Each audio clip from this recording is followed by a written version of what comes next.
Good morning, everyone. My name is Maya Luria, and I am with TMC for Seniors.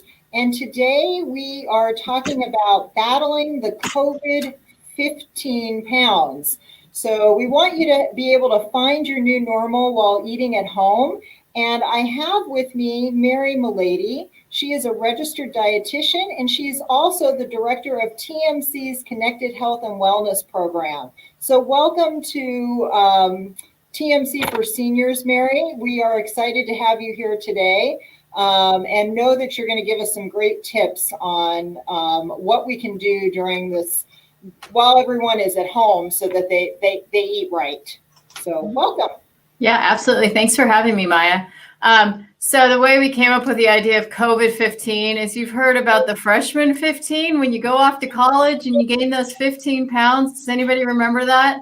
Like that was my biggest fear in life. And then I found out there's many more than just gaining those 15 freshman pounds. But it seems to be something that's come back around now that we are all staying home a lot more. We are not getting out, doing our normal activities. So we've got this COVID-15 that we are battling with. But we need to find a new way of eating and remaining active while we are staying at home and being socially distant. So why is eating at home so hard? Well, here's a couple reasons. When we eat in public, we're generally on our best behavior. We actually use our utensils. We eat a little bit more modestly versus at home when people aren't watching us, as Pooh Bear here is feeding his face with some honey.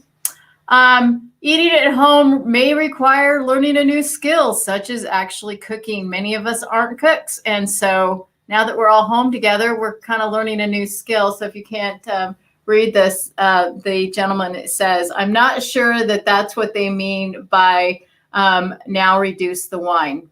But it looks like a pretty good idea. Staying at home and eating at home also means that we need to have a little bit more planning and preparation in place, because now we have to have foods available to cook and for snacking and things of that nature. So these are all things that we might not necessarily be used to. But the benefits of eating at home, there are many. We get to control what is in our food. When we eat out, even though we may think we know what's in that pasta marinara, we don't know how much sugar or extra oil they're adding to the tomato sauce, but if we make it at home, we do know. Foods that we make at home, even if we might be using some prepackaged items, are generally lower in calories, saturated fats, salts, and sugar. So all those things are things that we definitely want to try to limit in our diet. Believe it or not, eating at home is less expensive. I can't tell you how many people tell me it's so expensive to eat healthy when we're eating at home. And it's really not if you actually break down each ingredient and divide it by how many servings, normal servings, you're getting out of one recipe. So it saves us some money to eat at home. Unless you have 6 teenagers, in which case your grocery bill's through the roof, which is mine. And then you get to have more time with the people that you love, and you're modeling those healthy eating habits for those younger folks in your household that might be with you, or for those around you that may not have always had such healthy eating habits. So those are the benefits. What are the realities? The realities of being home all the time is the kitchen is always open. There's always food to snack on. There's always things to grab out of the refrigerator to have as a drink. Oftentimes, the reality is, even though we plan, our good intentions go to waste. So lots of people experience the dead produce that is in their crispers. You know, we go into the store thinking we're going to make salads every night, and then a week later we find something a little slimy and wonder what that was. That would be the lettuce. And so maybe we've intended to eat all of this produce and make all of these fresh meals, and instead we have actually not made them, and we've not only wasted food, but we've also spent a lot of money that we then never actually eat. Along with the kitchen is always open, snacking can turn into an all-day grazing. So grazing is actually, if you Google grazing, it actually is a term that a lot of people have started using for small, frequent meals, and can be healthy, but that's not the kind of grazing I'm referring to right now. The grazing I'm referring to right now is when breakfast continues into lunch and lunch continues into dinner, and dinner ends about 9 o'clock right before you go to bed. So that's the kind of grazing I'm talking about. And then the other realities is of being home and eating at home is the idea of cabin fever, where you're just getting sick of your own cooking. You find yourself making the same things all the time. You might be making more shortcuts or buying more heat and serve foods at the grocery store, or things that come in a box or package or can, because you just kind of have lost your motivation to be creative or to put forth cooking when you're doing that every single day. But we are in a situation where this is kind of our new norm, where even though restaurants are open, many of us don't feel comfortable going out to eat, or it's just something that we've now learned that maybe I don't need to go out to eat. Maybe I don't need to stop at those fast food restaurants because you're not out and about quite as much as you used to be. So this is our new normal. So how do we do that? We need to create a whole new routine, and we need to create a kind of a sense of separation between eating and living at home all the time. We need to really kind of focus a little bit more on healthy options versus just having things around the house that we might snack on every once in a while because we didn't used to be home all the time. You know, it might have been okay to have some cookies or some chips in the house if you weren't around all the time to be eating them. But now that might not be the thing that you need to have routinely in your cabinets if you're there and you see them all the time. And planning is going to be huge in creating this new normal, because it does take a while to get into a new routine, into a new habit of how we are eating. And so a plan can help us start to get into that routine and create that new normal. All right, so with regards to keeping a routine, plan your meal and snack times. Have a start and an end time. Have times when the kitchen is closed, and it may be, you may need to put a physical sign on your refrigerator or on your pantry that's closed and open. Don't go in, just as our cue. It seems ridiculous, but cueing can help a lot with healthy eating habits. So, you know, your meal time starts. If you're having breakfast, sit. Have a place, a designated place where you eat. It doesn't just come with you. If you're working at home, you know, breakfast doesn't move from the kitchen and then into your home office and then out into the living room. Have a designated space that is constant, that you always are eating at a table or at your kitchen bar, or if the weather's so beautiful, if you have an outdoor space where you can go and eat outdoors, actually outside of the house, that would be fabulous. But have a place that's designated for eating. That's going to help limit that grazing all day and snacking mindlessly in other areas around the house. It keeps that separation of work, home, and this is where we eat a little bit more distinct. Really try to listen to hunger cues. Now that we're at home, the habit might be, oh, it's noon, it's time for lunch. I'm going to take a break and go eat lunch. But are you really hungry? So we really need to listen to, are we hungry? And once we start eating, that we know when we're full. Unfortunately, most of us have a hard time with that. As kids, we understand when we're hungry and when we're full. Babies cry when they're hungry, and then they stop eating when they're full. But we sort of train that out of our children. Clean your plate, eat another spoonful, or it's time to eat. You got to eat now.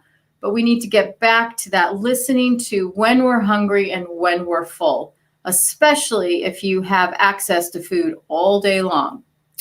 And having a plan. You know, when am I having my meals? Where am I having my meals? And what are my meals going to look like? because now that you have access to a whole pantry, a whole refrigerator, and you don't have a plan, you may not make the healthiest choices. So that is something to think about. Then aim for a balanced diet. Like I said at the beginning, it's very important now that we focus on healthy choices versus just kind of whatever's in the house, if we're there all the time. We really want to put an emphasis on eating a lot of produce, vegetables, and fruits. And this can be fresh is best, as we always say. Frozen is the next best option. But if you only are trying to limit going to the grocery store to once a month and don't have access to fresh produce all of the time, then you can make some good choices around canned vegetables and canned fruits as well. If you're using canned produce, the fruits and vegetables, make sure you're getting fruits that are in their own juice and not in a heavy or even a light syrup. If you're choosing vegetables in a can, try to get the low sodium or no added salt version of those vegetables. Looking to whole grains, choosing things that haven't been processed, that aren't bleached, that don't using enriched grain products. So in breads, that first ingredient should be whole grain wheat flour versus enriched flour. Looking for the brown pastas, the quinoas, even using things like bulgur or farro, trying some new things as your grains. Lean proteins. So this would be choosing, and whether or not you're choosing animal-based proteins or plant-based proteins, try to look for those that are the lowest in saturated fats. And that leads to healthy fats. Fats are a necessary part of our diet, but we want to weigh heavily on the unsaturated, the mono and polyunsaturated fats, such as the olive oils or the canola oils. Those that are liquid at room temperature are what we call healthy fats. Solid fats at room temperature, such as things like Crisco or coconut oil, are both very saturated, even more saturated than butter, and they stay solid at room temperature. In normal environments, if you set coconut oil or butter out in Arizona in a warm room, it's going to melt, of course. But under normal circumstances, that would be a solid fat that acts that way within our body. And then we want to be sure that we're drinking plenty of water. A lot of us in Arizona get into the habit when we're outside and we're going places, we always carry our water bottle with us. But if we're not going any place, we don't have any place to carry that water bottle. So a lot of people have stopped that focus on water, and we still need minimally 8 to 10 glasses of water, 8-ounce glasses of water every day, and more if we're out in the warm weather. And then remember food safety. Since many of us maybe not have been cooking routinely, it may not be something that's top of mind, that when we're doing food preparation that we need to be safe about it. We need to wash our hands. Hand washing is important not only for preventing the spread of COVID and the flu and other types of diseases, it's also very important when we're handling food so that we're not getting any foodborne illnesses. So start by washing your hands, using clean surfaces, clean utensils. Wash your produce. Don't cut raw meat and then cut produce on top of it that you're not going to cook. Wash your hands in between handling raw meat and utensils that you're using to cut raw meat with, and then using the same utensil to cut produce and things like that with. Know how long you need to cook in order for that food to get to the right temperature. Invest in a food thermometer if you need to. Make sure you're properly refrigerating perishable foods. Labels will say if the food is perishable and if you need to refrigerate after opening. Most things that you cook, you're going to need to put into the refrigerator. Don't just let it sit out for hours, but go ahead and put that right into the refrigerator. This will also help with your portion control. Rather than leaving something sitting out that you can go back and graze on and get second and third helpings of, go ahead and serve your plates, wrap it up, and put it in the refrigerator. So now you've done food safety and you've also helped to control your portions. And then a lot of us will be great about putting things in the refrigerator and leaving them there to die. So, and then thinking, oh, I can eat this 2 weeks later. Please throw out your leftovers after 5 days. There's a lot of reference lists online that I didn't include here, but generally safe food handling calls for food to be thrown out after between 3 to 5 days. So 5 is kind of the maximum for any of those main entrees, things like that, that you've cooked and then stored in the refrigerator. Grocery shopping. Some people love it. Some people hate it. So, but it's important that where we are now, that we want to limit our trips to the store. It used to be we go to the grocery store every single day if we needed something, but now we're trying to limit our contact out in the public with each other in closed spaces. So try to limit your trips to the store. What that means is you're going to need to plan ahead and you're going to need to make a list. You might want to stock up on shelf-stable items. You might want to keep your freezer a little bit more stocked than you normally would with frozen foods or things that are on sale. And don't buy foods without a plan for them. Like I was talking about the produce that goes into the crisper and then you forget about it, you don't use it, and then you end up throwing it out. And then, like I had also mentioned, avoid foods that might be tempting to snack on mindlessly, those chips or those cookies, things like that. And it still applies, always does apply. Don't go shopping hungry. It's never going to end well for you unless you are really rigid about what you purchase.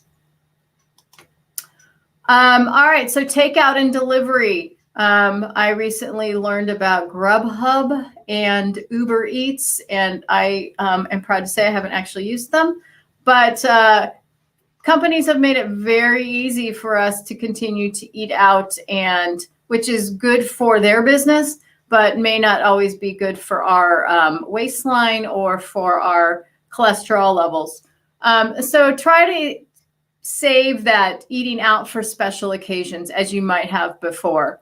Avoid terms when you're looking at menu items, when you're selecting things that would indicate that they might be high in fat, such as if they say crispy, fried, crunchy, breaded, battered, or the creamy, cheesy Alfredo. Those are all going to be higher in fat, higher in salt. Choose healthier options by looking for items that are described as grilled, roasted, steamed, baked, or al fresco. Ask for things on the side, the sauces, the condiments. They will always just put it in a little container, and then that allows you to just add a little bit and not add quite as much. So if you really love that chicken Alfredo and that's what you really want for your special occasion, that's great. But I would encourage you to ask for that Alfredo sauce on the side so that you can just use maybe half as much as what they would normally put on there. Limit sugar sweetened beverages such as sodas or sweet teas or those sweetened coffee beverages. And choose water instead, because again, we aren't drinking enough water routinely in most cases. And then use your own dishes and utensils, and this goes to that food safety. So when something arrives in a package, go ahead and use your utensils to dish them out onto your own plates. Don't eat right out of the containers because you don't have control over where those containers have been, where they've been stored, who's been handling them. So for your safety, just put them onto another dish. And then daily activity, even though we might be reluctant to go to gyms now, it doesn't mean that we can't go outside and we can't go for a walk or a hike or a bike ride. And I do know that a lot of places are pretty crowded right now, and that might be cause some reservation for some folks, and that's fine. You can always find other locations that aren't so usually traveled to take a walk on. If you have a pet, they would appreciate being outside too. And it's starting to become very beautiful in the mornings, so it's a great time to be outside. If you are being very cautious about being out and around people, then maybe you want to stay home and do something that's available online.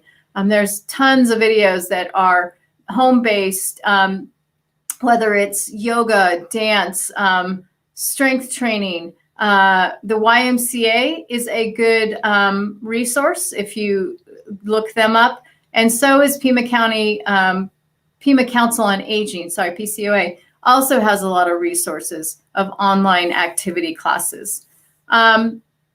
Don't forget to take breaks. So if you're working at home or if you're just home and not getting out for your normal activities, make sure that you're setting a timer to remind yourself to get up and go and do things. Whether it's just walking around your house, around your yard, or if it's doing some quick strength exercises using cans or using resistance bands if you have any of those. And then doing activities around your house also counts. So gardening and cleaning. Cleaning may not be the funnest thing, but it does count as activity. You can get your heart rate up a little bit when you're doing certain things like that. So maybe find something, maybe pick up gardening since it is so nice out now. And that can be your activity that you're doing in your own yard. So you're being safe, but you're still getting out. You're getting the benefits of being outside in nature. And you're also getting your heart rate up a little bit by playing in the dirt.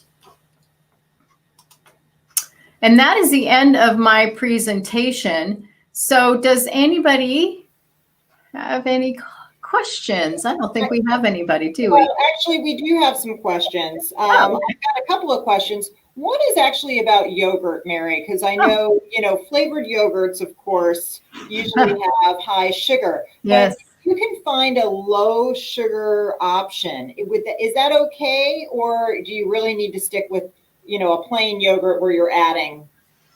So the answer to that question is going to be kind of a personal preference, Maya, I do know that there's some yogurts out there. Oikos in particular has a 000, which is uses stevia as a sweetener.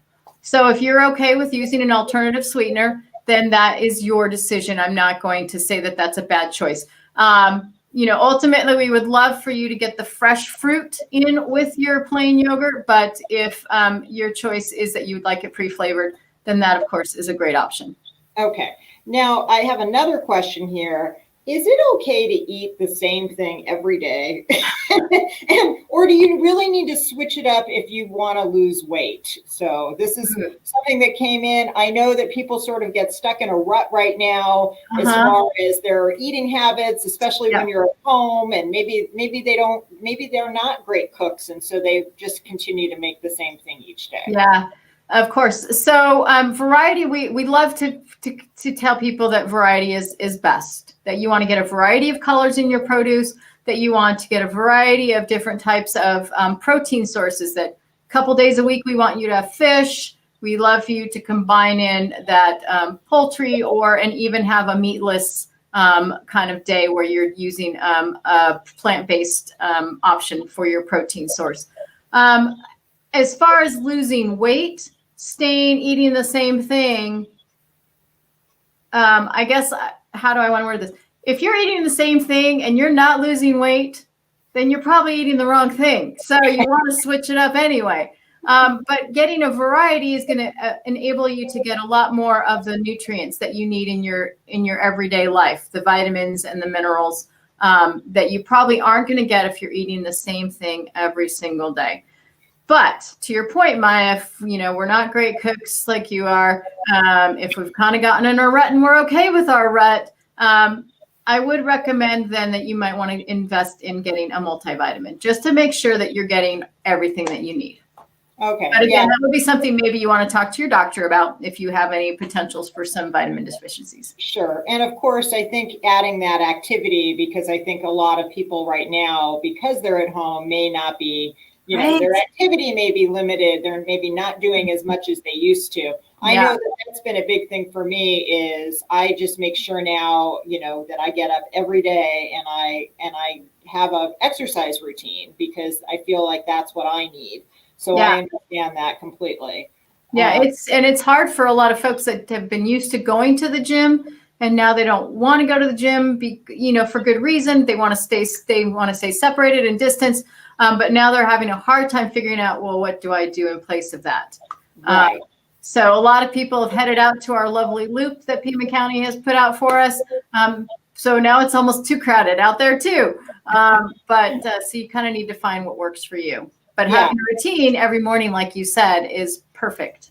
Yeah. And, we are doing a lot with our activity kits every month, and we have featured exercise, which has been great, showing how to use even resistance bands, which I think is wonderful, something that you can do at home. Yeah.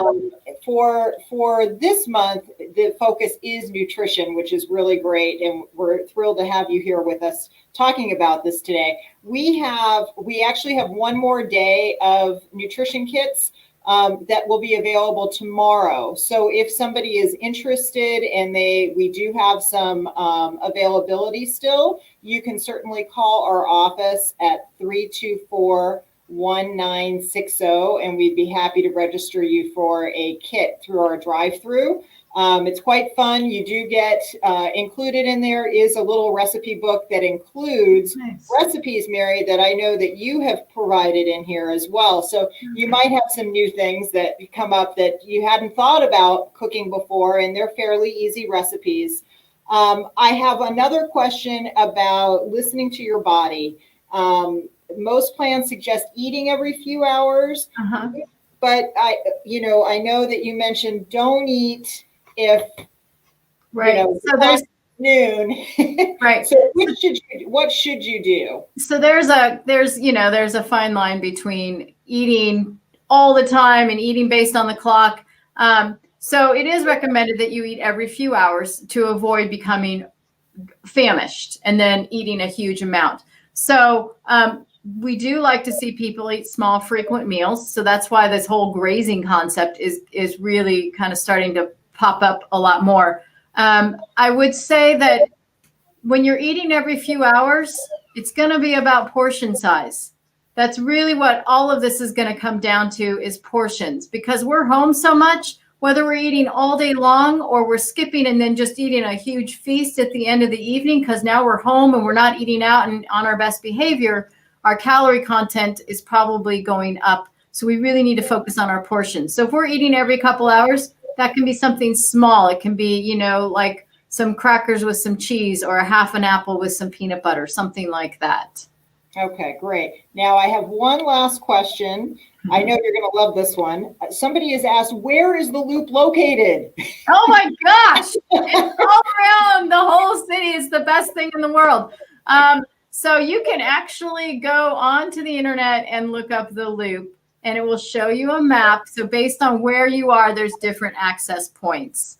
So from TMC, there's a lovely access point just north of us.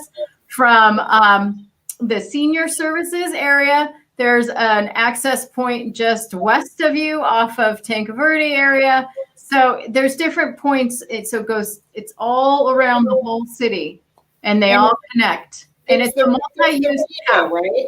Pardon me? It's part of sort of the Rito River? Yeah, so there's the Rito, there's the Santa Cruz, there's the Julian Wash part. So there's different parts, and it's a multi-use path. So people walk on it, they have their dogs on it. There's people bicycling, inline skating, you name it. So it's really a great resource for all of us here. And some areas are a little more crowded than others, so you just got to find your spot. So we will post afterwards a link on each of the Facebook sites and the YouTube site in case you're watching us from one of those different social media platforms. And that way you can click right into that so that you can see where the loop is located. But it does span across Tucson, so you have quite a few options. So I think that was the last question that I had, Mary. I can't thank you enough for being here. You provided such great information about, battling the COVID-19. We do have another nutrition presentation coming up next week. And that is with Mrs. Green, with Gina Murphy-Darling. She is going to be talking about keeping it clean, what you need to know when you choose your fruits and veggies. So sort of adding on to where Mary was today, Mrs. Green will be talking about what should you be looking for when you are in the store or the farmer's market and you're choosing those fruits and vegetables. So thank you all for being here. Thank you, Mary, for sharing everything today. And we look forward to seeing you next week. Thank you all.